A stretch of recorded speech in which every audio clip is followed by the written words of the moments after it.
Je m'appelle Rachel Moreau et depuis 28 ans, je suis la honte de la famille. Ma sœur aînée, Victoire, 32 ans, impeccable, brillante, est depuis toujours le modèle auquel on m'a comparé et face auquel j'ai échoué. Pourquoi tu ne peux pas être comme ta sœur est devenu le refrain préféré de ma mère dès mes 12 ans. Victoire a été diplômée avec les honneurs de Polytechnique. Moi, j'ai fréquenté un IUT et terminé mes études en ligne. Victoire s'est mariée à 26 ans avec un avocat d'affaires lors d'une cérémonie qui a coûté plus cher qu'une maison. Moi, à 28 ans, je suis toujours célibataire. Victoire a monté une société de gestion immobilière florissante. Moi, je travaille depuis chez moi, sur des trucs d'ordinateur, comme ma famille aime le dire, quand ils sont obligés de reconnaître que j'existe. La vérité ? Je suis consultante senior en cybersécurité pour 3 entreprises du CAC 40 et 2 ministères. Mes accords de confidentialité sont si stricts que je ne peux pas parler de 90% de mon travail. Mais pour ma famille, ce silence équivaut à un échec. Rien d'autre ne compte pour eux. Victoire incarne la réussite visible. Moi, je suis l'échec invisible. Mais notre grand-mère, Dorothée Moreau, voyait les choses autrement. Grand-mère Dorothée était un véritable tourbillon. Une femme qui avait bâti son empire immobilier dans les années 70, à une époque où les banques refusaient encore de prêter à une femme sans la signature d'un homme. Elle a falsifié des signatures, contourné les règles, et bâti un portefeuille de 17 biens à Annecy et Avignon, bien avant que quiconque ne réalise ce qu'elle avait accompli. Le monde sous-estime les femmes discrètes, m'a-t-elle dit une fois, j'avais 16 ans. Laisse-le faire. L'être, c'est ton plus grand avantage stratégique. C'est moi qui allais la voir chaque semaine pendant ces dernières années. Pas Victoire, alors qu'elle habitait à 15 minutes. Pas mes parents non plus, malgré leurs grands discours sur la famille. Juste moi. Tous les dimanches, on jouait aux échecs, on buvait du thé, et on discutait stratégies immobilières et placements financiers. Ta sœur, c'est la réussite bruyante, m'a dit grand-mère 6 mois avant sa mort. Impressionnante de loin. Mais toi, Rachel, tu es le genre de réussite qui fructifie. Discrète, stratégique, inébranlable. 3 semaines avant sa mort, grand-mère m'a convoqué chez son notaire. Je te transfère cette propriété, m'a-t-elle dit en glissant des documents sur le bureau. Ce n'est pas dans le testament. C'est un transfert direct, enregistré aujourd'hui auprès du cadastre. Je suis restée figée devant les papiers. C'est bien locatif de premier choix à Bourg-en-Bresse et Aix-en-Provence. Valeur totale estimée, environ 4,5 millions d'euros. Mamie, je ne peux pas. Tu peux. Et tu vas le faire, m'a-t-elle coupé. Mais il y a une condition. Tu n'en parles à personne. Ni à tes parents, ni à ta sœur. Personne. Laisse-les croire que tout passe par le testament. Laisse-les penser qu'ils savent ce qui les attend. Pourquoi ? Ses yeux brillaient d'un mélange de malice et d'acier. Parce que je veux voir comment ils réagissent quand ils croient que tu n'as rien. Je veux que tu vois qui ils sont vraiment, quand ils pensent qu'il n'y aura aucune conséquence. Elle a serré ma main. Et Rachel ? Ta sœur vole de ses propriétés depuis 4 ans. J'ai toutes les preuves. Le moment venu, tu sauras quoi en faire. Grand-mère est morte 2 semaines plus tard, en mars 2019. Les 7 biens sont devenus légalement miens ce même mois. Seul moi, son notaire et le cadastre étions au courant. La lecture du testament fut théâtrale. Grand-mère laissait ses 10 autres propriétés à répartir entre ses petits-enfants. Une formulation volontairement floue, qui a déclenché exactement le chaos familial qu'elle avait prévu. Victoire s'est immédiatement proclamée héritière principale. C'est moi qui ai fait carrière dans la gestion immobilière. C'est évidemment à moi que mamie les destinait. Mes parents ont approuvé d'un hochement de tête. Moi, je n'ai rien dit. Pendant 5 ans, j'ai observé. Écouté. Et tout documenté. Victoire a pris le contrôle des 10 propriétés restantes. Officiellement, pour les gérer en attendant la fin de la succession. Elle a perçu les loyers, géré l'entretien, pris les décisions. Elle a aussi détourné plus de 340 000 euros. Je le sais car j'ai engagé un expert comptable judiciaire pour auditer toutes les transactions. Coûts d'entretien gonflés, fausses factures d'entrepreneurs, achats personnels déguisés en frais professionnels, loyers mystérieusement disparus. Victoire était prudente, professionnelle, presque indétectable. Presque. Pendant ce temps, mes 7 biens, ceux qui m'avaient réellement été attribués, généraient un revenu stable, 18 400 euros par mois. J'ai tout réinvesti. Je suis restée silencieuse. Et j'ai développé mon activité de conseil jusqu'à atteindre un chiffre d'affaires à 6 chiffres bien avancés. Et j'ai fait autre chose. En 2021, la société de gestion de Victoire a commencé à avoir des soucis de trésorerie. Elle l'a glissé l'air de rien à Noël, cherchant peut-être un peu de compassion ou un investisseur. Je suis devenu son principal créancier, à son insu.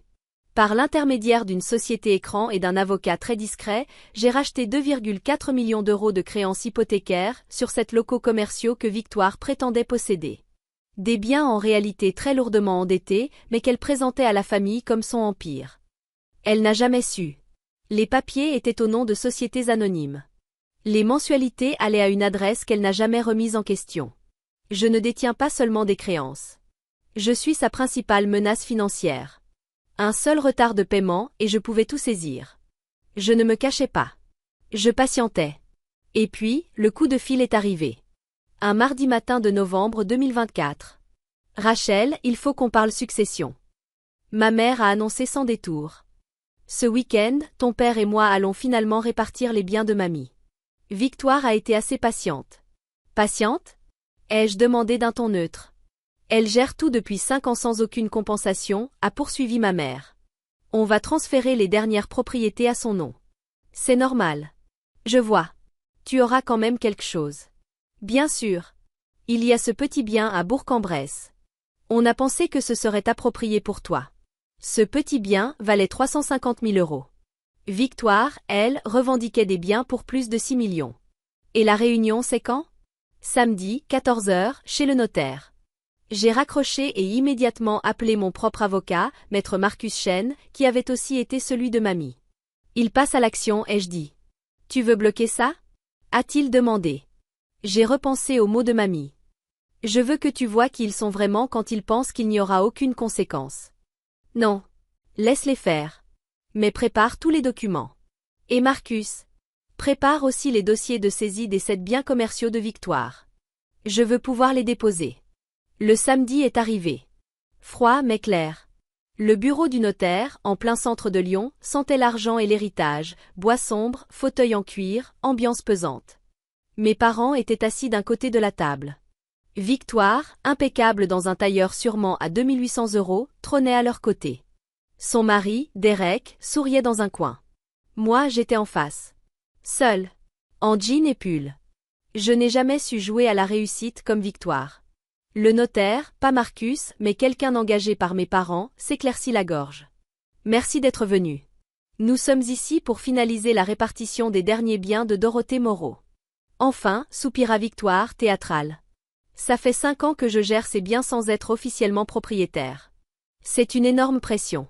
Tu as fait un travail formidable, chérie, s'est extasiée maman.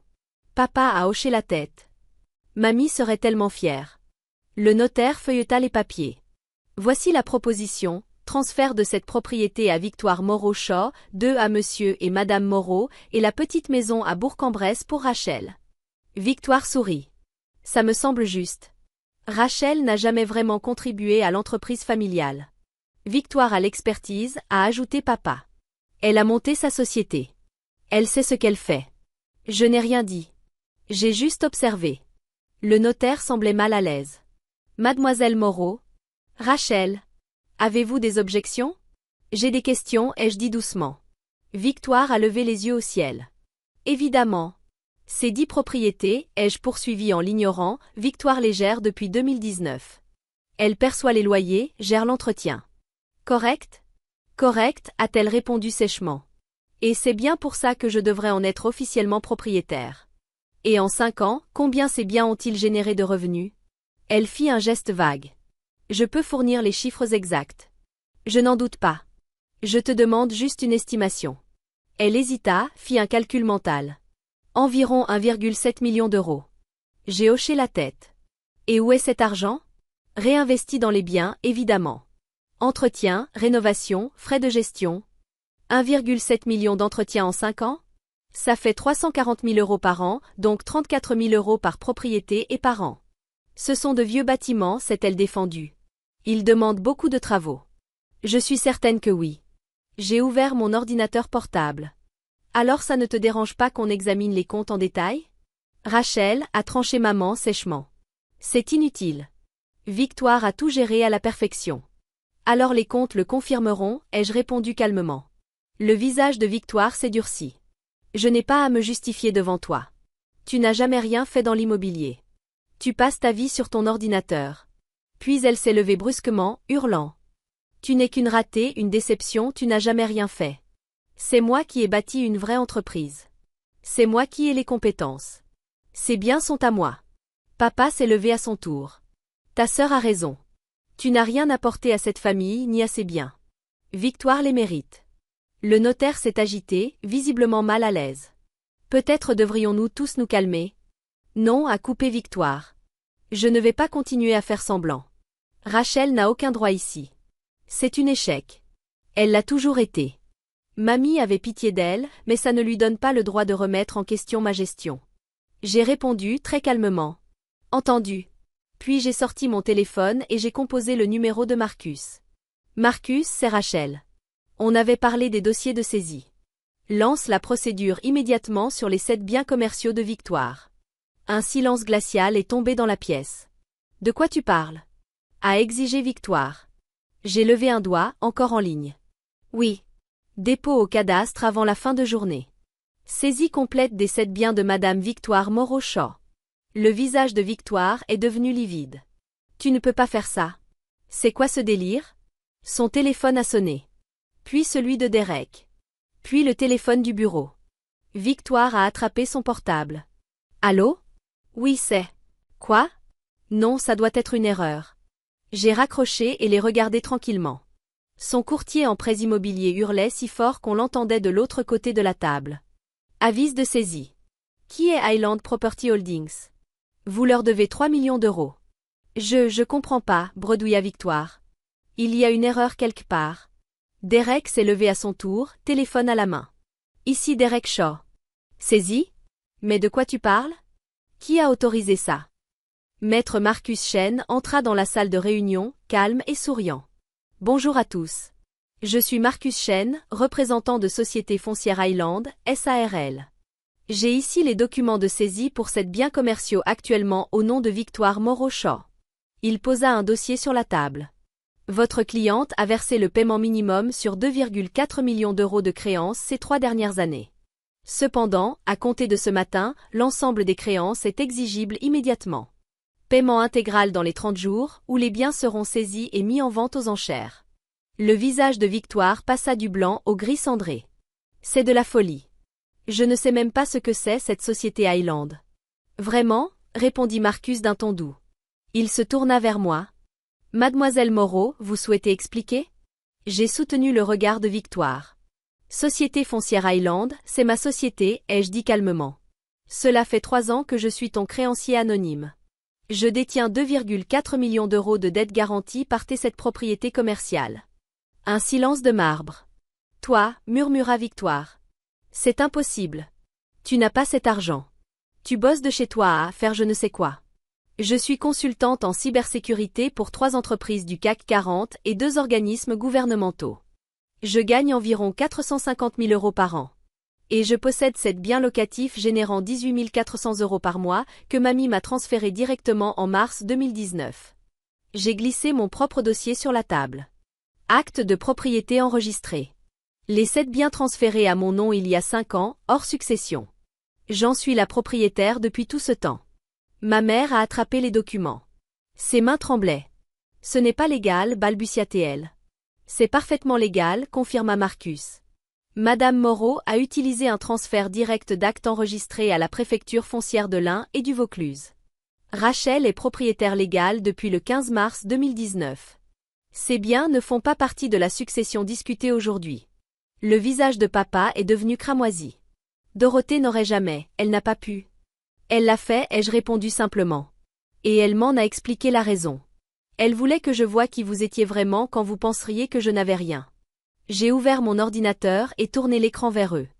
Voici un rapport d'audit judiciaire couvrant la gestion des 10 biens que Victoire administre depuis 2019. Vous voulez savoir ce qu'on y trouve? Victoire s'est levée si vite que sa chaise est tombée. Tu n'avais pas le droit. 340 000 euros, ai-je poursuivi calmement. Détourné en 5 ans. Factures d'artisans gonflées et jamais réglées, dépenses personnelles déguisées en frais d'entretien, loyers redirigés vers des comptes privés. Je me suis tourné vers le notaire. J'ai les preuves de chaque transaction, relevé bancaire, facture falsifiée, tout. Marcus a posé un second dossier sur la table. Nous déposerons une plainte officielle auprès du procureur.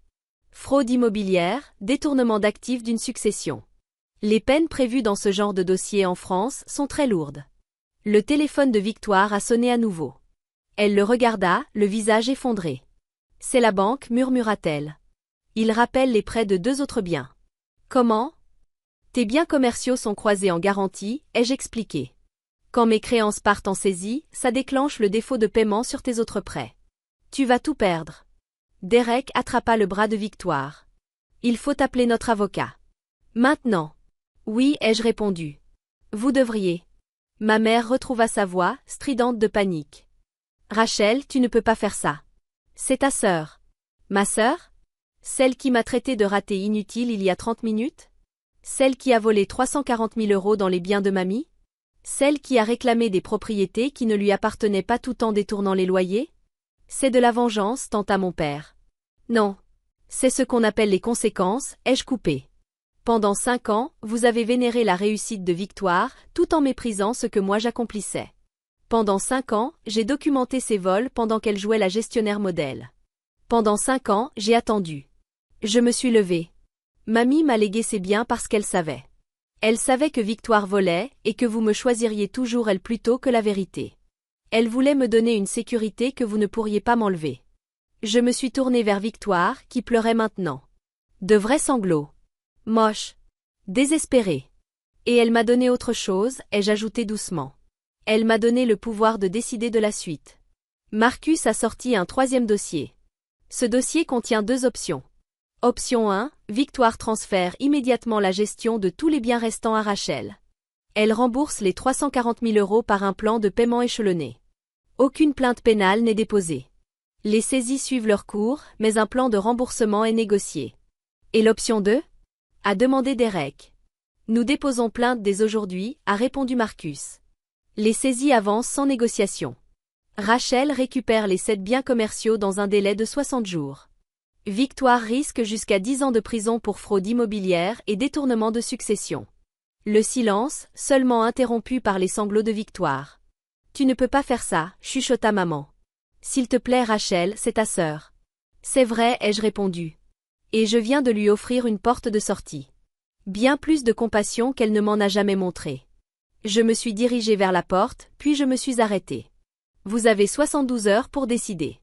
Passé ce délai, l'option 1 expire, et nous appliquerons l'option 2 automatiquement. Rachel tenta mon père. 72 heures, ai-je répété. Marcus se chargera de toutes les communications. Ne me contactez pas directement. Je les ai laissés là. Avec Victoire en larmes. Derek appelait frénétiquement des avocats. Mes parents, figés, sidérés. Marcus me rejoignit dans le couloir. Tu sais qu'ils vont choisir l'option 1, dit-il. Je ne lui tends pas un piège, ai-je corrigé. Je lui tends une chance. Bien plus qu'elle ne mérite. Mais mamie ne m'a pas élevée pour détruire les gens. Elle m'a élevée pour faire des choix stratégiques. Et s'ils refusent? J'ai esquissé un sourire mince, glacé. Alors ils apprendront que sous-estimer une femme discrète est l'erreur la plus coûteuse qu'ils puissent faire. 71 heures plus tard, Marcus m'appela. Ils ont accepté l'option 1. C'est Derek qui a insisté. Apparemment, il n'avait aucune idée du détournement. Il est furieux contre Victoire, mais veut éviter des poursuites. Voici les termes. Transfert immédiat de la gestion des biens familiaux à toi. Remboursement des 340 000 € sur 10 ans avec intérêt. Victoire est définitivement écartée de toute fonction de gestion. Tes parents ont tout signé. Les prêts ont été renégociés, remboursement sur 15 ans, à 6,5% d'intérêt. Mais au moindre retard, on saisit immédiatement. C'est exact, Marcus? Exact. J'ai soufflé lentement. 5 ans de patience. 5 ans de documentation. 5 ans à être invisible. Encore une chose, ajouta Marcus. Ton père veut te parler. Non, Marcus. Je leur ai tendu la main. J'ai offert à Victoire une porte de sortie. Mais j'en ai fini d'être leur fille décevante. Ils ont fait leur choix chaque jour pendant 28 ans. Je ne fais que respecter ce choix. Marcus resta silencieux un moment. Ta grand-mère serait fière. Je le sais. La gestion complète des biens me fut transférée en 2 semaines. Les 10 propriétés de la succession, Plus mais c'est original. 17 biens au total. L'héritage complet de mamie, désormais unifié sous ma responsabilité. J'ai engagé une nouvelle société de gestion immobilière. Pas celle de Victoire. J'ai viré tous les prestataires impliqués dans les fraudes aux factures. Tout remplacé, système, comptabilité, maintenance. Revenus mensuels, 31 600 € sur les 17 biens. Revenus annuels, 379 200 €, auxquels s'ajoutent mes 485 000 € de consulting. Total, 864 200 € par an. Pas mal pour la déception sans avenir. Aujourd'hui, Victoire paie ses échéances chaque mois à l'heure près. Je soupçonne que Derek a pris le contrôle des finances, ce qui est sûrement une sage décision. Nous ne parlons plus. Je la vois lors des obligations familiales, Noël, anniversaire. Nous partageons le même espace, avec froide civilité. Mes parents ont tenté de reconstruire des ponts. Appel d'excuses, invitation à dîner, justification maladroite. On ne savait pas. On essayait juste d'être équitable. Je les ai tous refusés. Pas par cruauté. Pas même par colère. Simplement parce que j'ai enfin compris ce que mamie voulait m'enseigner. Certaines personnes ne verront jamais ta valeur, tant que tu chercheras à leur prouver. J'ai arrêté d'essayer. J'ai construit ma vie. Développé mon activité de consulting. Étendu mon portefeuille immobilier. Fait des investissements stratégiques. Vécu discrètement. Réussi bruyamment. Le mois dernier, j'ai acheté 2 nouveaux biens à Toulouse, payé comptant. Ce mois-ci, je finalise l'achat d'un petit local commercial à Bourg-en-Bresse. La première propriété de Victoire, celle dont elle était si fière, est désormais à moi. Saisie et vendue aux enchères, après son défaut de paiement sur un prêt secondaire. Je ne l'avais même pas planifié. Je n'étais pas au courant. Jusqu'à ce que mon gestionnaire m'appelle pour m'informer de la vente. Parfois, la justice est préméditée. Parfois, elle est juste inévitable. Je suis assise dans le café préféré de mamie, celui où on jouait aux échecs, le dimanche. J'y viens parfois quand j'ai besoin de réfléchir. À la table voisine, une jeune femme d'une vingtaine d'années parle au téléphone. Quelqu'un, à l'autre bout du fil, critique visiblement ses choix. Je sais que je ne suis pas aussi brillante que mon frère, dit-elle tout bas. Je sais que je devrais peut-être chercher un vrai boulot. Mais j'aime ce que je fais. Même si personne ne le comprend. Elle raccroche, l'air abattu. J'hésite une seconde. Puis je me lève et m'approche. Excuse-moi. J'ai entendu malgré moi. Est-ce que je peux te transmettre un conseil que ma grand-mère m'a donné? Elle relève les yeux, surprise mais curieuse. Oui, bien sûr. Le monde sous-estime les femmes discrètes, lui dis-je. Laisse-le faire. L'être, c'est ton plus grand avantage stratégique. Elle cligne des yeux. C'est vraiment utile. Merci. Je souris. Encore une chose. Construis quelque chose d'incontestable. Mais construis-le pour toi, pas pour eux. Leur reconnaissance est inutile. Ton succès est inévitable. Je pars avant qu'elle puisse répondre. Mais je la vois se redresser, le regard changé.